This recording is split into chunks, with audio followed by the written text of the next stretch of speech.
मैं कहूँगा कि मेरे पिताजी ही मेरे लिए सबसे बड़े इंस्पिरेशन रहे। हमेशा प्रतिदिन कुछ ना कुछ नए चैलेंजेस आते हैं, तो हर चीज़ मुझे फिर से सीखनी पड़ी, फिर से करना पड़ा। एक गुलाब जामुन है, एक रसमलाई है। आप जैसा अगर वक्ता हो तो वो रसमलाई है। रार सार सीढ़ी सन्यासी, इनसे बचे तो सेवक आसी। हाँ, और काशी कबूल न छानिए विश्वनाथ दरबार। यह मज़ा आता नहीं, मज़ा लेना पड़ता है। लेना पड़ता तो क्या।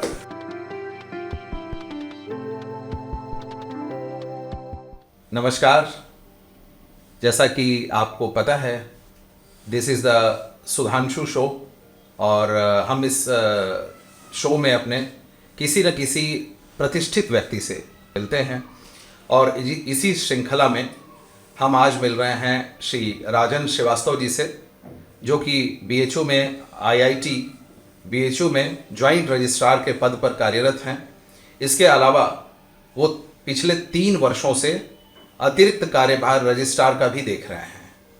तो आइए हम जानेंगे इनसे इनके अनुभवों के बारे में और यहाँ पर इस ऊंचाई पर ये किस तरह से पहुँचे, क्या कठिनाइयाँ रहीं और हमारे आने वाले लोगों को ये क्या संदेश देते हैं। हम इनसे बात करते हैं। तो बहुत बहुत स्वागत है आपका। बहुत बहुत धन्यवाद, और आपको विशेष तौर से धन्यवाद कि आपने इस अपने प्रतिष्ठित कार्यक्रम के लिए मुझे चुना आज। आप शुरुआती शिक्षा के बारे में अपने बताइए। जी, मेरे फादर श्री प्रमोद कुमार जी रेलवे के कर्मचारी रहे और उनकी पोस्टिंग शुरू में गोरखपुर में थी। जी। तो मेरी पैदाइश गोरखपुर की थी और मेरी आरंभिक शिक्षा भी गोरखपुर से शुरू हुई। गोरखपुर का एक बड़ा ही प्रतिष्ठित स्कूल अभी भी है, उस समय भी हुआ करता था, रेलवे का। जी। तो वहाँ पर मैंने अपनी पढ़ाई शुरू की और फिर मेरे जब पिताजी बनारस आ गए डीआरएम ऑफिस में, तो फिर यहाँ आने के बाद फिर मेरी सारी पढ़ाई कक्षा 4 से लेकर के और पोस्ट ग्रेजुएशन तक की बनारस में रही। मुझे ऐसा लगता है कि ज़्यादातर लोगों के अंदर जो इच्छाएं होती हैं प्रबल की, हम बड़े अधिकारी बनेंगे, आज आप जिस संस्थान में और जिस पद पर कार्यरत है, तो इसका इंस्पिरेशन कहाँ से मिला आपको? देखिए, इंस्पिरेशन तो मैं कहूँगा कि मेरे पिताजी ही मेरे लिए सबसे बड़े इंस्पिरेशन रहे, क्योंकि जैसे मैंने बताया कि वो रेलवे में रहे और जब से मैंने होश संभाला तब से मैंने उनको हमेशा एक अधिकारी के तौर पे कार्य करते हुए देखा। तो वो कहीं ना कहीं एक मेरे मन में एक इमेज थी, एक दिमाग में एक छाप थी, जो मुझे लगता था कि जब भी मैं अगर कभी सक्षम होता हूँ और मेरे अंदर ऐसी काबिलियत रही तो मैं सरकारी सेवा के लिए प्रयास जरूर करूँगा। और यही कारण था कि जब मैंने अपना एमएससी कंप्लीट किया और यूजीसी नेट वगैरह क्वालिफाई करने के बाद भी बजाय रिसर्च में जाने के मैंने कॉम्पिटिशन्स की तैयारी करना शुरू किया और कृपा रही भगवान की, सबका आशीर्वाद मिला कि 93 में एमएससी के बाद 96 में ही मेरी सरकारी जॉब 3 साल में लगी। वैसे कहीं आपको ऐसा नहीं लगता कि आप जबकि यूजीसी नेट क्वालिफाइड हैं और आपके अंदर शैक्षणिक भावनाएं काफ़ी हैं, आप प्रशासनिक में जाने के बजाय अगर आप एकेडमिक्स में रहते तो शायद बच्चों का, आने वाले लोगों का काफ़ी भला होता? आपने बिल्कुल मेरे मन की बात करी अभी, क्योंकि मैं कभी कभी ये देखता हूँ मेरे साथ के जो मेरे मित्र, वो उन्होंने पीएचडी की और शैक्षणिक संस्थानों में ही आज वो कार्यरत हैं, और उसमें जो मुझे लगता है कि उनको जो सबसे बड़ा सेटिस्फैक्शन मिलता है वो ये होता है कि जो पढ़ाई उन्होंने की, जिस विधा में रहे, वो आज भी उससे जुड़े हुए हैं। मैंने एमएससी बॉटनी से अपना पोस्ट ग्रेजुएशन किया और जब मैं प्रशासनिक परिक्षेत्र में आया, जब मेरी दायित्व प्रशासनिक हुए, तो मेरा उससे बिल्कुल नाता छूट गया। तो हर चीज़ मुझे फिर से सीखनी पड़ी, फिर से करना पड़ा। लेकिन ऐसा मैंने शुरू में कहा कि एडमिनिस्ट्रेटिव जॉब के प्रति एक लगत थी, एक झुकाव था मेरा शुरू से, तो वो कहीं ना कहीं मुझे हमेशा खींचता था। और ये भगवान की कृपा ही रही कि जो प्रशासनिक दायित्व है वो भी शैक्षणिक संस्थान में है, तो शिक्षा दीक्षा से भी जुड़ाव बना हुआ है। जी जी। आपको कहीं कोई मलाल तो नहीं रहा इस बात का कि आप प्रशासनिक सेवाओं में हैं जबकि आपको एक टीचर बन के आप अच्छा कर सकते थे? मुझे इस बात का मलाल तो नहीं रहता है, क्योंकि मैं जहाँ पर हूँ वहाँ पर भी मैं अपने कार्य क्षेत्र में जहाँ पर भी हूँ वहाँ पर टीचर्स, स्टूडेंट्स, उनके लिए ही मैं समर्पित हूँ, उन्हीं का काम होता है। लेकिन हाँ, जो आप ये बात कह रहे हैं, कभी कभी ऐसा ज़रूर लगता है कि एक टीचर वो कहीं ज़्यादा डायरेक्ट उसका अप्रोच होता है स्टूडेंट्स के लिए। और मैं कभी कभी देखता हूँ कि मेरे जो साथ के लोग हैं तो बड़े गर्व से इस चीज़ को कहते हैं कि भाई उनका ये स्टूडेंट आज यहाँ पर है, वो स्टूडेंट वहाँ पर है। तो वो एक निश्चित रूप से, और शिक्षा और जो पढ़ाई लिखाई का जो एक जो माहौल होता है और जिसमें जो उसमें पूरी तरह से काम कर रहे हैं, खास तौर से जो पढ़ाई के साथ रिसर्च भी कर रहे हैं, जैसे हमारे अभी शो में मेरे जो मित्र हैं वो रिसर्च भी बहुत अच्छा कर रहे हैं, तो वो भी है कि वो कहीं ना कहीं एक योगदान दे रहे हैं देश के लिए भी, और बच्चों को तो खैर पढ़ा ही रहे हैं। लेकिन मैं ये नहीं कहूँगा कि मुझे कभी इस चीज़ का कोई मलाल रहा, क्योंकि जैसे मैंने शुरू में कहा कि प्रशासनिक सेवाओं में आने का मेरा शुरू से ही एक अंदर से एक फीलिंग रहती थी, और इसीलिए एमएससी के तुरंत बाद फिर मैंने कंपटीशन देना शुरू किया, और फिर एक एक करके फिर मैं आगे बढ़ता गया, अलग अलग जगहों पे सिलेक्शंस भी हुए। फाइनली जब काशी हिंदू विश्वविद्यालय में मेरा चयन हुआ तो मेरे पिताजी की भी इच्छा थी कि ये यहीं पे रहूं, क्योंकि बनारस छोड़ करके जाना ही एक जी जी जी जी। तो फिर मैं यहीं पर कंटिन्यू करा। हाँ, जैसे कहते भी हैं कि रार सार सीढ़ी सन्यासी, इनसे बचे तो सेवक आसी। हाँ, और काशी कबूल न छानिए विश्वनाथ दरबार, तो विश्वनाथ जी की कृपा रही, विश्वनाथ दरबार में ही सेवा करने का मौका मिल रहा है। बहुत सुंदर। अच्छा, अब आप ये बताएं कि आप इतने बड़े देश के संस्थान में हैं, BHU IIT में हैं, और आप ज्वाइंट रजिस्ट्रार का पद संभाल रहे हैं, इसके अतिरिक्त भी आप रजिस्ट्रार का पद देख रहे हैं विगत 3 वर्षों से, तो ये बताएं कि आपको चुनौतियाँ क्या मिलती हैं? देखिए, प्रशासनिक क्षेत्र में तो प्रतिदिन नई चुनौतियाँ हमेशा रहती हैं, क्योंकि वो ऐसा कार्य नहीं है कि जहाँ पर हम बहुत सी चीज़ों को पहले से प्लान करें। हमेशा प्रतिदिन कुछ ना कुछ नए चैलेंजेस आते हैं, नए लोगों से मिलना होता है, और जो व्यवस्था चल रही है उसमें भी कभी कभी कुछ ना कुछ डेविएशंस ऐसे होते हैं कि जिसमें हम लोगों को एक्स्ट्रा एफर्ट करना होता है। जैसे स्टूडेंट का ही है, जैसे मैं आपको उदाहरण दूँ कि एक सिस्टम बना हुआ है स्कॉलरशिप्स का, लेकिन अगर किसी वजह से कभी स्कॉलरशिप में विलम्ब हुआ या देरी हुई तो वो एक हम के ऊपर एक प्रेशर होता है कि उसको जल्दी से जल्दी कराएं। प्लस जो मंत्रालय है हमारा शिक्षा मंत्रालय, जिससे कि हमारा डायरेक्ट संबंध होता है, तो उसके साथ में कोऑर्डिनेशन बनाना, और जो हमारी गवर्निंग बॉडीज़ हैं उनके साथ में तादात्म्य स्थापित करना, तो इस तरह के चैलेंजेस हमेशा रहते हैं। इसी तरह से अच्छा, और प्रशासन में आप ये जानते हैं कि नियमों का पालन तो एक पार्ट हुआ, लेकिन नियमों से डेविएशन वो भी बहुत होता है, क्योंकि हर व्यक्ति चाहता है कि उसको कुछ स्पेशल प्रेफरेंस मिले या उसके साथ में कुछ अलग से ट्रीटमेंट हो, और अगर रूल को डेविएट भी करना हो तो लोग उसके लिए प्रयास करते हैं या चाहते हैं कि करें। तो ये एक ऐसी चीज़ रहती है कि जिसमें हम लोगों के सामने चैलेंजेस रहते हैं कि दोनों के बीच में एक बैलेंस बनाना और उस बैलेंस को लेकर के आगे चलना, जिससे कि क्योंकि हमारे ऊपर भी बहुत से हैं जो जैसे ऑडिट है या बाकी चीज़ें हैं, तो हमें उनका भी ध्यान रखना पड़ता है, हमारी भी जवाबदेही होती है, तो ये सारे चैलेंजेस रहते हैं प्रशासन में।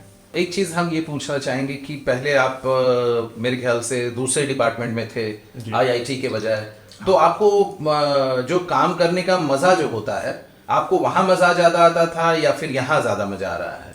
देखिए, इसमें मैं बड़ी अच्छी बात कहता हूँ, कई बार ये चर्चा होती है, मैं कहता हूँ एक चाइनीज़ प्रोवर्ब है कि you are there wherever you go, आप जहाँ जाते हो आप तो आप रहते हो और आप सारे सिस्टम के केंद्र बिंदु हो जाते हो। तो अगर मैं अच्छा हूँ तो मेरा सिस्टम अच्छा है, मैं अगर सिस्टम से नहीं तादाद में बैठा पा रहा हूँ तो मेरे वो सिस्टम ख़राब हो जाता है। तो जहाँ मैं पहले था, इसके पहले BHU में, वहाँ पर भी मैं 96 में असिस्टेंट रजिस्ट्रार के पोस्ट पे आया, जो प्रशासनिक दायित्वों के कड़ी में बहुत नीचे के लेवल का शुरुआती लेवल की पोस्ट होती है। तो वहाँ से शुरुआत करते समय भी मैंने देखा कि चैलेंजेस वैसे ही रहते थे, चीज़ें वैसे ही आती थी, और धीरे धीरे आगे बढ़ के जब मैं यहाँ आया तो जो आपने बात कही, दिमाग में कहीं ना कहीं वो चीज़ थी कि यहाँ आऊँगा तो शायद चीज़ें बदल जाएंगी, लेकिन ऐसा होता नहीं है। ओवरऑल जो सिनारियो है वो करीब करीब एक जैसा नहीं रहता है, थोड़ी सी प्रक्रियाएँ बदल जाती हैं, थोड़े सिस्टम बदल जाते हैं। और अगर हम मज़ा का लेवल कहें तो मज़ा का लेवल बढ़ा है या घटा है? देखिए देखिए, मैं इसमें यही कहूँगा कि मज़ा, एक मैं आपको एग्जाम्पल बताऊँ, मैंने कहीं सुना था कि एक सज्जन चाय वाले के पास गया, उन्होंने चाय पी, बोले कि साहब मज़ा नहीं आया चाय में। तो उन्होंने कहा, चाय वाले ने कहा कि भैया मज़ा आता नहीं, मज़ा लेना पड़ता है। तो वही बात यहाँ पर भी है कि अगर मैं हर काम को बोझ के तरीके से करूँ तो मुझे कभी मज़ा नहीं आएगा। उसको मैं चैलेंज की तरह से लोगों के साथ मिल करके टीम में काम करूँ और उनको मोटिवेट करूँ, तो उसमें मज़ा आता है। क्या? और ये भी है कि हम लोग उसी में से समय निकाल करके थोड़ा समय अपने लिए भी निकालते हैं, थोड़ा अपनी जो शौक़ है उसको भी पूरा करते हैं, तो एक बैलेंस बना है। क्या क्या शौक रखते हैं आप? देखिए, एक शौक़ तो आपके पीछे दिख रहा है पढ़ने का। क्या? मुझे बहुत शौक़ रहा है, मैं बचपन से ही बहुत एविड रीडर रहा, और जब मैं क्लास 4th 5th में था तभी मैंने प्रेमचंद के सारी कहानियाँ उपन्यास पढ़ लिए, अब देवकी नंदन खत्री जी के चंद्रकांता, चंद्रकांता संतति पढ़ी, और अच्छे और भी दूसरे लेखकों का जैसे शीला चटर्जी की राग दरबारी प्रसिद्ध, तो वो मैंने कई बार पढ़ी और अभी भी इसमें आपको कहीं मिल जाएगी। तो ऐसे हिंदी, अंग्रेज़ी, और मेरे पिताजी वो खुद भी बहुत ही पढ़ने में उनकी दिलचस्पी रही, तो मैं उनको पढ़ते देखता था। वो ज़्यादातर उपन्यास, फिक्शन, नॉन फिक्शन पढ़ते थे, तो कहीं ना कहीं वो देख करके होती थी, इच्छा होती थी कि इसको कोशिश करें, पढ़ें। तो वहाँ से शुरुआत हुई। तो एक पढ़ने का शौक़ रहा, और दूसरा फोटोग्राफी, संगीत। तो फोटोग्राफी तो आजकल जब से मोबाइल फ़ोन आ गए तो सभी फोटोग्राफर हो गए हैं, तो आपने थोड़ा कम कर दिया? थोड़ा सा कम कर दिया है, अब मैं भी मोबाइल पर ही आ गया हूँ। तो जो कैमरे से फोटोग्राफी होती थी वो बाकी बहुत चैलेंजिंग होती थी। मैंने उसको करके देखा, उसकी जो तकनीकें हैं, जो टेक्निक्स हैं, अगर आप उसमें पारंगत नहीं हैं तो आप अच्छे फोटोग्राफ नहीं ले पाते हैं। आज भी मैं देखता हूँ लोग DSLR पे है, बट उसमें ऑप्शन ये है कि आप लगातार 100-200 फोटोग्राफ्स खींच लीजिए, और जो अच्छी आ गई एक आध चांस के थ्रू उनको रख सकते हैं।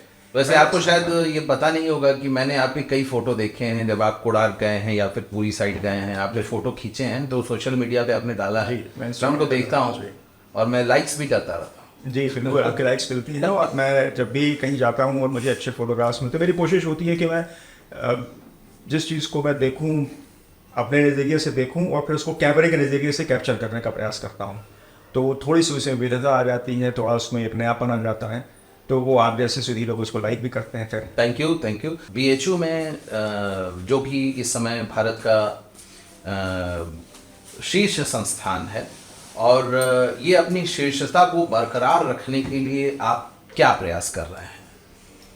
देखिए, जो शिष्टता है उसको बनाए रखना वाकई एक बहुत ही कठिन काम होता है, बहुत चैलेंजिंग होता है, क्योंकि आदमी शीर्ष पर पहुंचता भी बहुत प्रयासों से। जी बिल्कुल। तो उस दिशा में जो अपने यहाँ पे जो कार्य होते हैं, एक तो हमारे यहाँ का जो प्रशासन है, IIT BHU की बात मैं करूँ तो वो स्टूडेंट सेंट्रिक हैं। जो हमारे छात्र हैं जो बाहर से आते हैं, क्योंकि एक पूरे भारतवर्ष में भारत के वहाँ से आते हैं, तो उनको अच्छी सुविधाएं देना वो सबसे बड़ा एक हमारा चैलेंज होता है। और उनको पठन पाठन के लिए उनके लेक्चर थिएटर्स, उनके रहने के लिए हॉस्टल्स, खान पान, तो इन सब चीज़ों पर विशेष ध्यान देना पड़ता है।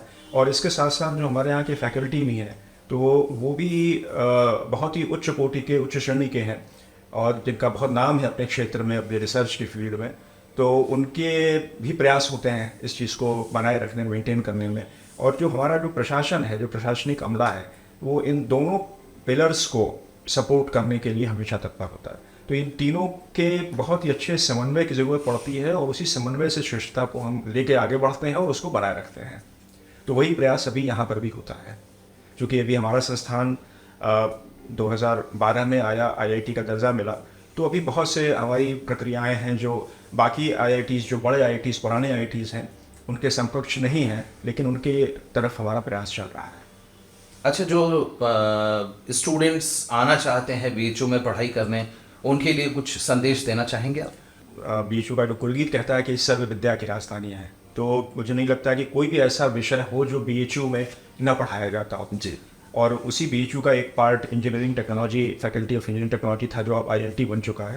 तो जो भी यहाँ पर आकर के पढ़ना चाहते हैं, तो मैं तो ये मानता हूँ कि ऐसे सभी विद्यार्थी जो यहाँ आने के लिए प्रयासरत हैं, तो एक बार उनको इस संस्था के कैंपस में आकर के ज़रूर देखना चाहिए। तो उससे उनको एक मोटिवेशन मिलेगा। और कंपटीशन टफ है, उनको इसके लिए बहुत ही मुश्किल तरीके से उसमें एंट्री मिलती है, तो बहुत प्रयास करनी पड़ेगी, बहुत मेहनत करनी पड़ेगी। लेकिन एक बार वो यहाँ आते हैं तो BHU में पढ़ने का जो माहौल है, पढ़ाई का जो माहौल है, और जो कुछ क्रियाकलापों का माहौल, जैसे मैंने कहा सर्व विद्या की राजधानी, तो यहाँ पे संगीत भी है, नाट्यशास्त्र भी है, मंच शास्त्र भी है, और मैनेजमेंट भी है, साइंस भी है, आर्ट्स भी है, लैंग्वेजेस भी हैं। तो ऐसा कोई भी ऐसी विधा है जो यहाँ पे छोटी नहीं है, तो उनको बहुत अपॉर्चुनिटीज़ हैं। तो निश्चित रूप से वो बहुत अच्छा करते हैं यहाँ आने के बाद। जी।